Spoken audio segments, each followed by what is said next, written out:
Assalamualaikum warahmatullahi wabarakatuh. Jumpa dengan saya Ibu Nur Laila Ana. Cuaca yang cerah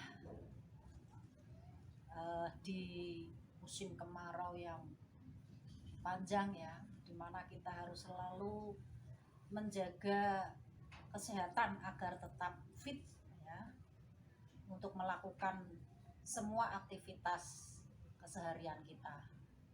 Maka kita harus selalu memperhatikan akan kesehatan kita terhadap pengaruh musim kemarau, dan semoga kita selalu diberikan kesehatan semuanya. Amin ya robbal alamin. Oh iya, enaknya kita bahas apa ya kali ini ya? Bagaimana kalau kita bicarakan tentang karya tulis ya, karya tulis ilmiah KTI.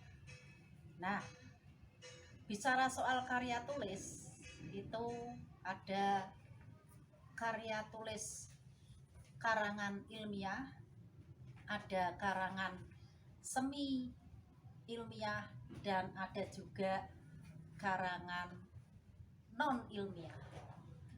Bicara soal karangan ilmiah itu nanti ada karangan ilmiah pendidikan dan juga ada karangan ilmiah penelitian. Karangan semi ilmiah itu bicara soal opini ya, artikel, reportase ya. Nah, kalau bicara soal non ilmiah, coba tentang apa? Kalau non ilmiah itu seperti hikayat, dongeng, novel ya, naskah drama. Tapi kali ini saya akan membahas tentang karya ilmiah yang berkaitan. Di sini ada karya ilmiah pendidikan dan karya ilmiah penelitian. Nah, kalau karangan ilmiah pendidikan itu contohnya seperti paper, tugas akhir ya, skripsi, tesis, disertasi ya. Kalau karangan ilmiah penelitian seperti makalah untuk seminar ya, terus laporan hasil penelitian, program kreativitas mahasiswa, dan jurnal penelitian. Nah, bicara soal karangan ilmiah penelitian ini, ayo kita bahas atau kita pelajari tentang bagaimana mempersiapkan untuk semua itu. Tentu dipersiapkan dengan merancang sebuah proposal ya, biar nanti dalam penelitiannya itu kita bisa lebih menyeluruh, lebih yakin, lebih fokus apa yang akan kita buat, apa yang akan kita tulis dalam sebuah penelitian. Mau dibuat untuk makalah seminar atau mau dibuat nanti kalau hasil penelitiannya sampai ke proceeding, atau mau dibuat laporan hasil penelitiannya, mau dibuat ke artikel jurnal ya, seperti itu, atau bahkan mungkin ya untuk skripsi tentunya, atau tugas akhir atau paper. Itu semua kan harus kita persiapkan dengan baik-baik sama apa yang fokus dalam penelitian ini. Mari kita ikuti materi merancang sebuah proposal penelitian.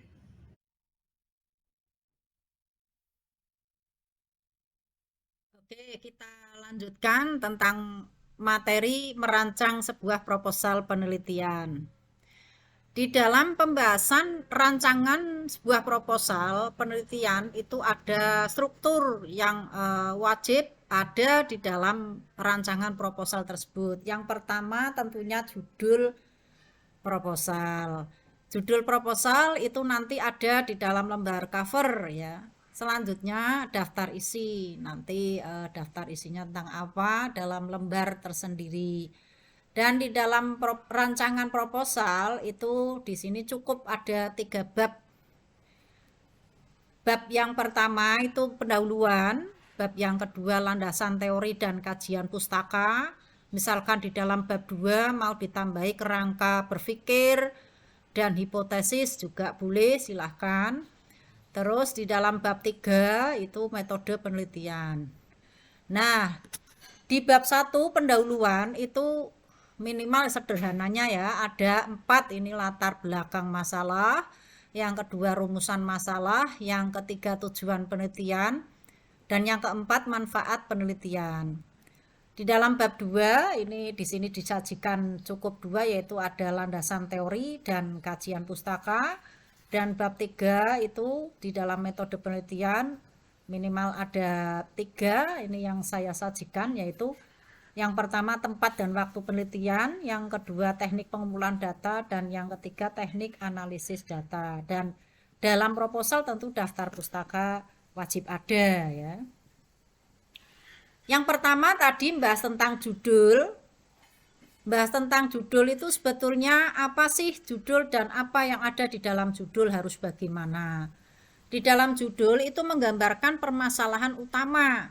Nah, jadi fokus penelitian atau tema, topik, permasalahan itu tentang apa, itu tentu di dalam judul menggambarkan itu yang diambil dalam penelitian. Nah, karena judul itu dibatasi tidak lebih dari 20 kata, tentu judul harus dibuat seringkas mungkin ya, tetapi menggambarkan secara utuh dari permasalahan utama yang diambil. Misalkan lokasi tempat dan tahun misalkan disertakan kok masih cukup sampai 20 kata ya silahkan, tetapi kalau misalkan lebih ya cukup lokasi, tahun, lokasi penelitian dan tahun tidak disertakan juga tidak apa-apa. Ini saya sajikan contoh masalah tentang pembelajaran bahasa Arab misalkan ya. Nah, ini berkaitan dengan fokus penelitian tentang pembelajaran bahasa Arab. Tinggal saudara nanti mau mengambil penelitian tentang kuantitatif atau kualitatif ya. Kalau kuantitatif tentu siap-siap dengan angka-angka, data-data yang akan diolah angka-angkanya tersebut pakai SPSS atau program apa ya. Dan kalau kualitatif ya bisa lebih banyak ke kajian teorinya ya, kajian pustakanya, dan peneliti harus selalu terjun ke lokasi penelitian lebih mendalam untuk mendapatkan secara menyeluruh mendalam tentang data yang akan diambil dalam penelitian tersebut. Misalkan nih kalau pembelajaran bahasa Arab itu judulnya tentang apa, misalkan yang berkaitan dengan tema tersebut, misalkan ini saya sajikan 5 ya, penerapan pendekatan kontekstual dalam pembelajaran bahasa Arab untuk pemula misalkan. Atau misalkan penerapan metode kontekstual teaching learning ya, CTL ya bisa misalkan dalam pembelajaran bahasa Arab, tidak untuk pemula juga bisa. Yang kedua penerapan model pembelajaran problem based learning. Ya, sekarang kan masih di dalam kurikulum Merdeka itu masih gencarnya ya digunakan metode problem based learning, project based learning ya di dalam pencapaian penguatan project profil pelajar Pancasila. Nah, ini masih pas lah ya di dalam pengajaran bahasa Arab juga silahkan bisa digunakan seperti itu. Yang ketiga yang berkaitan masih tetap dalam masalah pembelajaran bahasa Arab, penggunaan aplikasi berbasis mobile ya dalam pembelajaran bahasa Arab. Jadi di mana-mana bisa dibudayakan untuk berbahasa Arab ya, untuk berkomunikasi dengan bahasa Arab. Yang keempat, penerapan model pembelajaran kooperatif dalam pembelajaran bahasa Arab. Dan ini saya sajikan contoh yang kelima yang berkaitan dengan masalah pembelajaran bahasa Arab, yaitu pengaruh permainan edukatif dalam meningkatkan penguasaan kosakata bahasa Arab. Ini mungkin yang kelima nanti kuantitatif ini ya kalau diambil. Nah, ini covernya seperti ini dalam judul ya, dalam judul misalkan contoh nih di UIN Kiai Haji Abdurrahman Wahid Pekalongan ya. Judulnya misalkan berkaitan dengan pembelajaran bahasa Arab tadi, misalnya efektivitas pembelajaran bahasa Arab dengan metode contextual teaching learning. Nah, ini covernya ya, oleh misalkan contoh aja ini ya. Nah, ini daftar pustakanya yang nanti akan digunakan. Nanti ada halaman judul, ya, dikasih nomor halaman ya, dikasih nomor halaman, daftar isi disesuaikan dengan lembar saudara buat itu halamannya halaman berapa. Terus bab 1 pendahuluan, latar belakang rumusan, tujuan manfaat. Bab 2 landasan teori lah. Di dalam landasan teori ini nanti saudara kan nanti ada sub bagian dari A ya, dari landasan teori ya. Nanti dikasih misalkan di sini 1, 2, 3, 4 gitu ya. Misalkan landasan teorinya kalau berkaitan dengan apa namanya efektivitas pembelajaran bahasa Arab itu misalkan apa saja yang akan dibahas, misalkan teori efektivitas berarti 1 ya, di dalam landasan teori ini ya, 1 efektivitas, 2 misalkan pembelajaran bahasa Arab, 3 metode pembelajaran, 4 metode kontekstual teaching learning misalkan, dan seperti itu lah. Ini nanti ada subbagian yang akan saudara tulis di dalam daftar isi. Yang kedua kajian pustaka ya.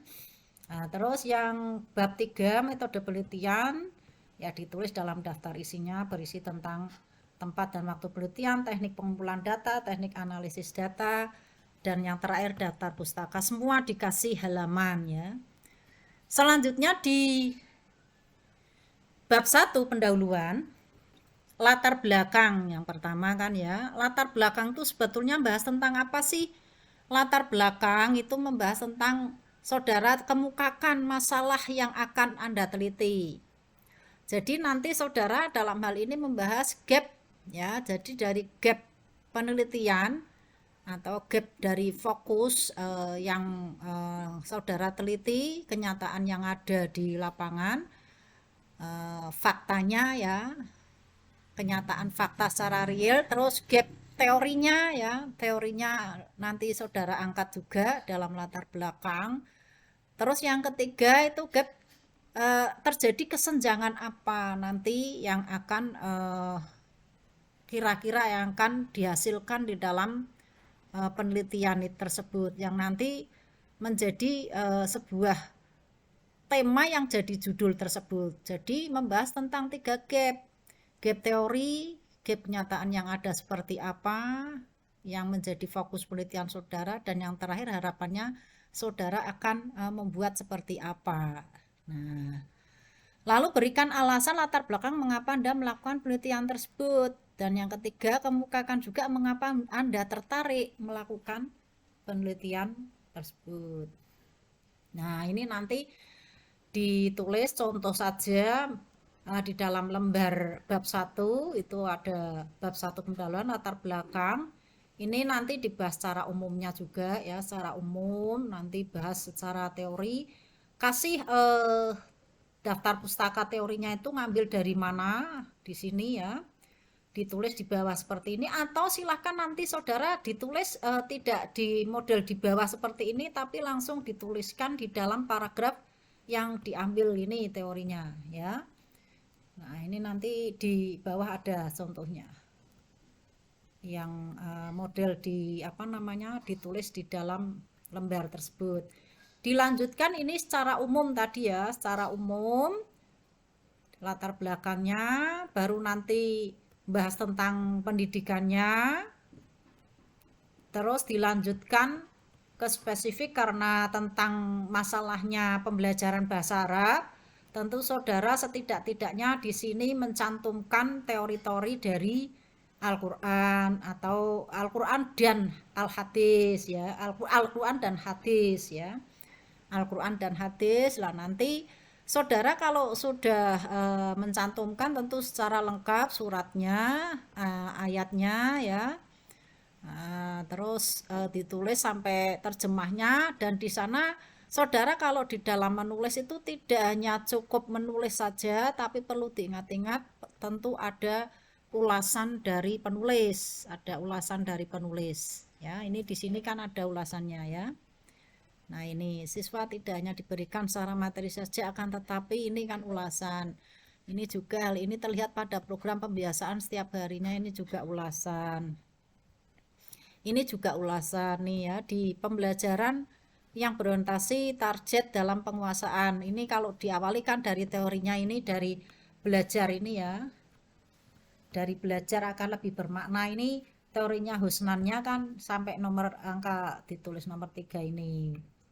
Dan seterusnya dalam penulisan latar belakang. Jadi dalam penulisan latar belakang itu ya ada ulasan penulis tentunya diawali dari teori, diawali dari informasi yang akurat ya, misalkan informasi tentang perundang-undangan, regulasi, terus teori, dari referensinya juga jelas ya, referensinya ada, buku atau dari buku atau dari jurnal ya.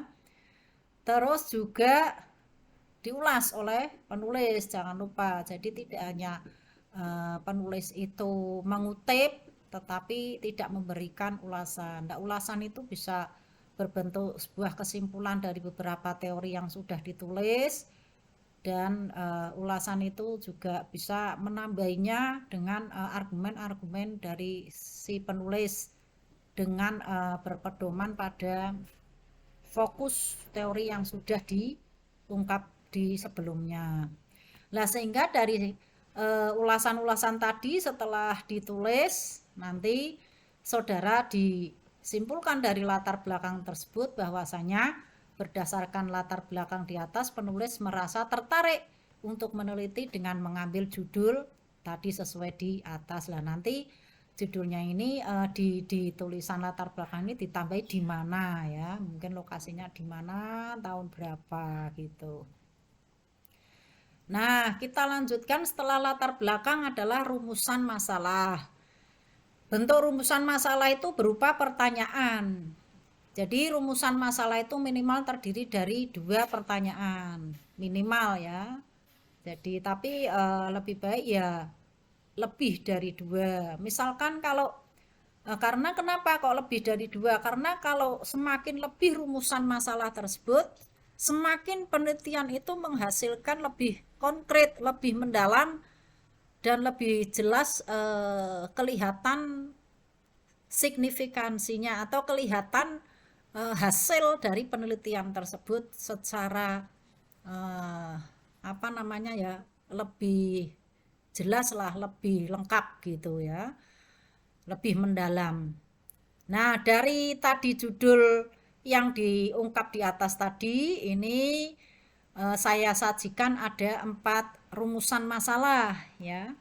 Yang pertama, bagaimanakah proses pembelajaran bahasa Arab dengan menggunakan metode CTL ya, di mana gitu ya. Karena rumusan masalah itu berbentuk sebuah pertanyaan, maka dikasih tanda tanya.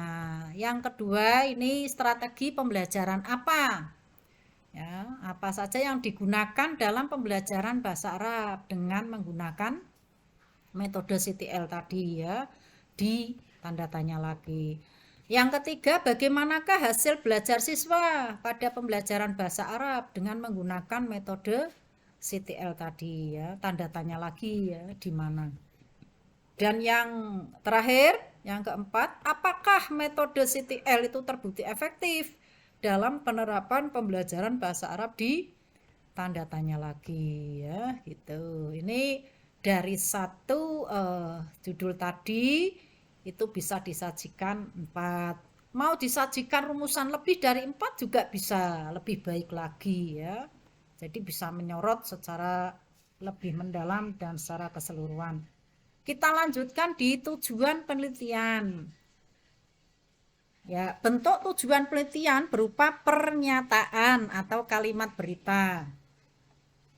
Nah, tujuan penelitian itu harus selaras dengan rumusan masalah. Jika rumusan masalah tadi berjumlah 4, maka di dalam penelitian, dalam tujuan penelitian juga ada 4. Ini kalau dari rumusan tadi, itu tujuan penelitiannya adalah yang pertama, untuk mengetahui dan mendeskripsikan proses pembelajaran bahasa Arab dengan menggunakan metode CTL. Yang kedua, untuk mengetahui dan mendeskripsikan strategi pembelajaran yang digunakan dalam pembelajaran bahasa Arab dengan menggunakan CTL. Yang ketiga, untuk mengetahui dan mendeskripsikan hasil belajar siswa pada pembelajaran bahasa Arab dengan menggunakan metode CTL.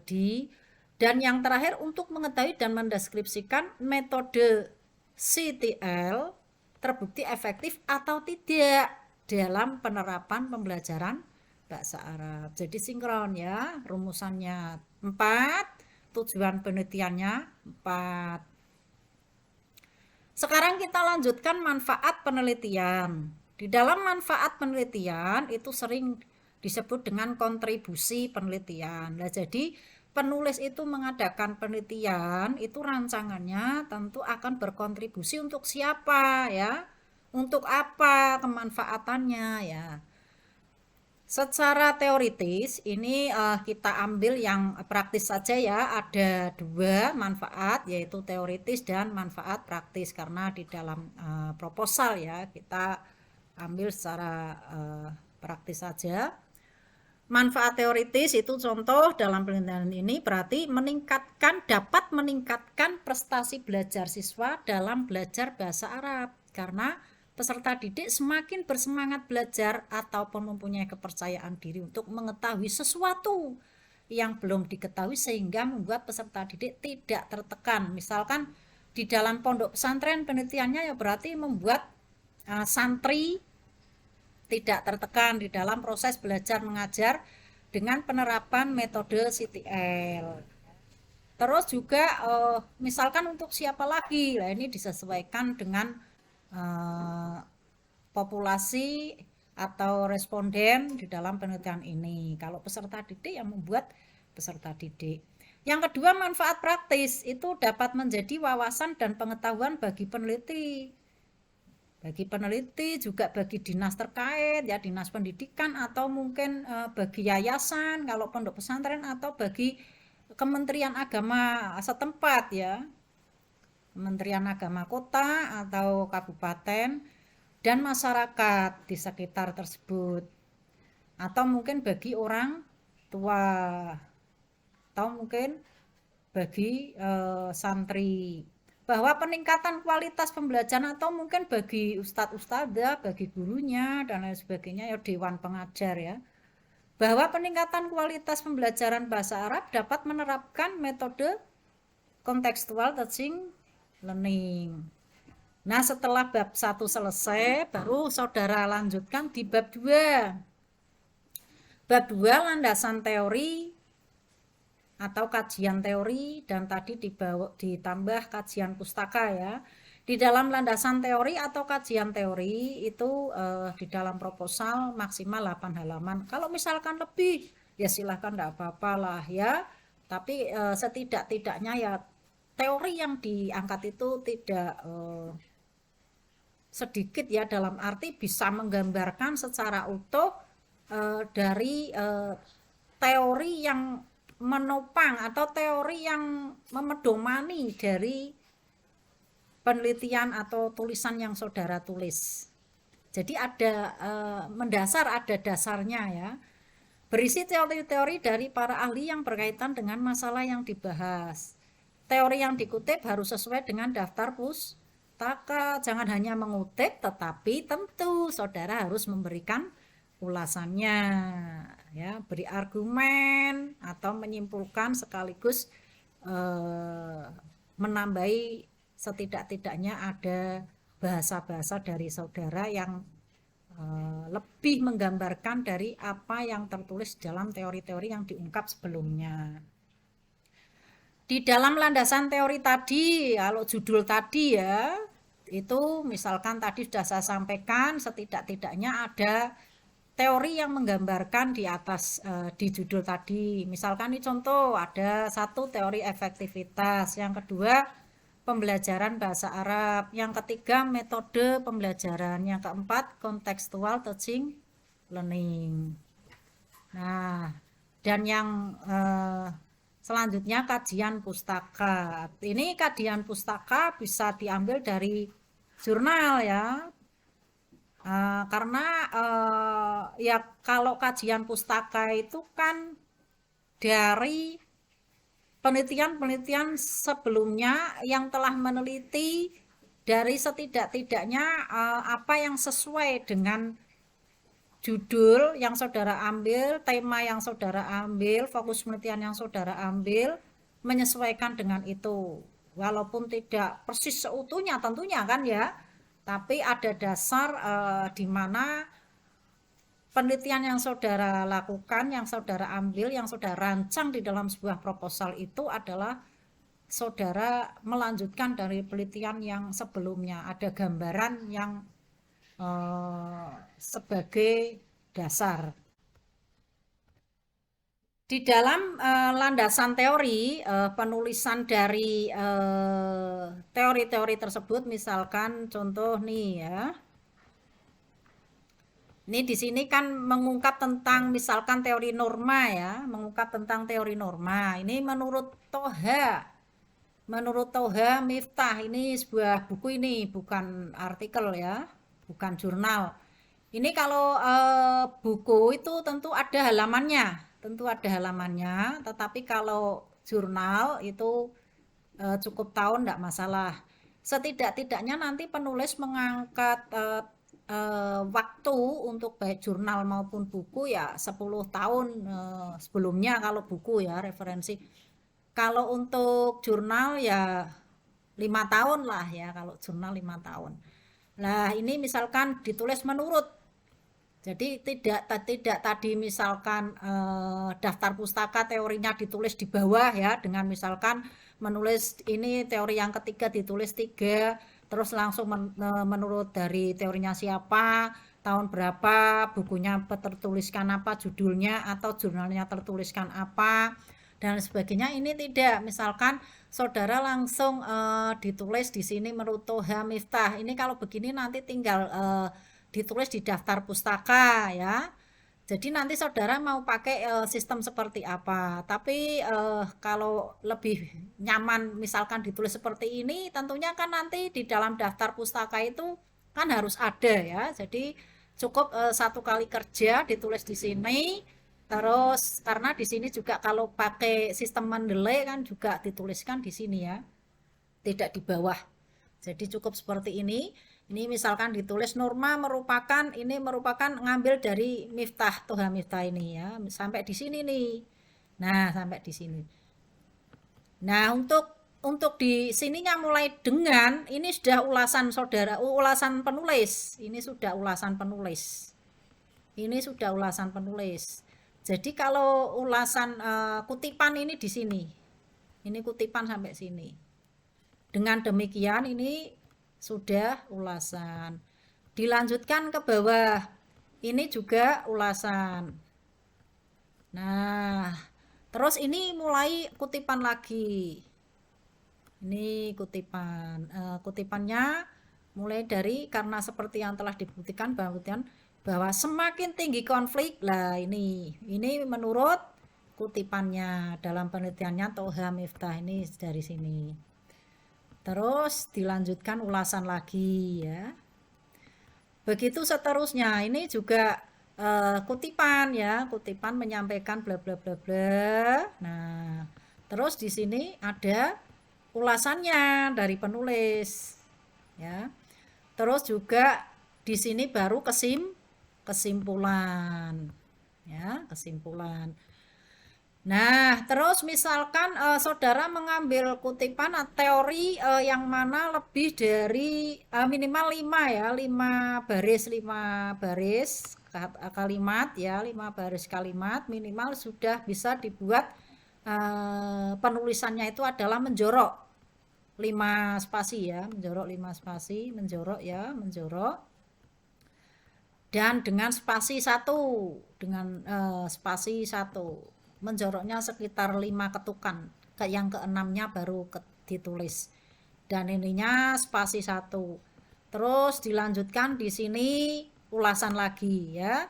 Terus di sini juga misalkan ada lagi ya, karena lebih dari 5 baris saja sudah bisa dibuat seperti ini, jarak baris satu menjorok. Karena ini lebih dari 5 baris ditulis juga menjorok lagi.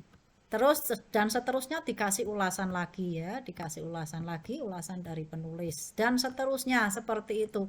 Itulah cara penulisan untuk di dalam apa namanya, landasan teori atau kajian teori.